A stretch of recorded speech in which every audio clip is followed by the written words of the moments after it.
Joining us now, Jonathan Wachtel, Senior Policy Advisor and former Director of Communications at the U.S. Mission of the United Nations. Thanks for coming back on the show. Appreciate it. So how seriously should we take this threat of changing their standard for the use of nuclear weapons?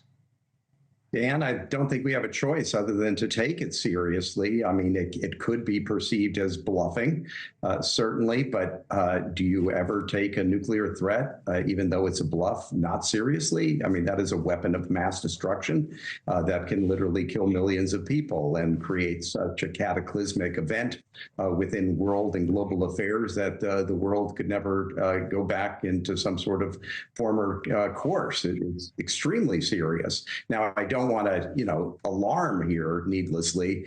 I mean, as you stated, Dan, there's been a turn of events that have been rather irksome for Vladimir Putin and his aspirations to suppress Ukraine and take it under his fold, including the incursion into Kursk, in which you have hundreds of kilometers, miles of Russian territory, in which you have Ukrainian forces operating, a huge embarrassment for the Kremlin. Well, let me ask you this. I asked the question about whether this could somehow be connected to the 2024 election. I mean, the Wall Street Journal has reported that senior U.S. intelligence officials believe that Russia is trying to influence the 2024 election in favor of Trump.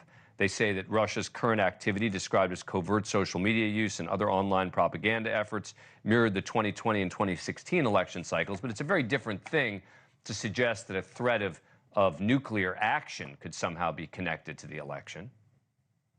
It's not an impossible and crazy idea that the Kremlin, if you're a Kremlinologist, as I've been for decades, and others who watch what happens within the Kremlin, they're extremely adept at spin and influencing things and public perception, both internally and externally around the globe.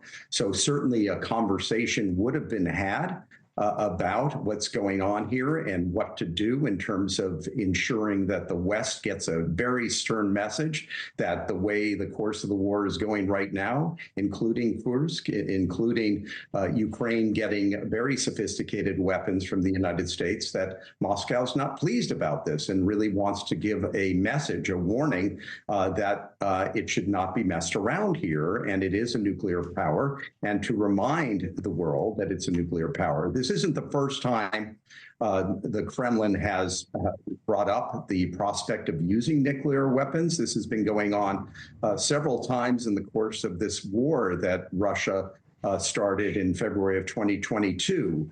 The timing for this, of course, would raise the very questions that you're raising on this show, Dan. I think you're doing the right thing. But then again, you could argue that this type of discussion might have been more helpful to the Kremlin's goals if it were brought up even closer to voting day. We're still, though it's close, we're still a fair distance out from that. Yeah, fair point. Jonathan Wachtel, interesting, important, scary stuff. Thank you very much for coming on the program, providing that perspective for us. Appreciate it. Pleasure, Dan. Thanks for watching. Go to joinnn.com to find NewsNation on your screen. And don't forget to click the red subscribe button below to get more of NewsNation's fact-driven, unbiased coverage.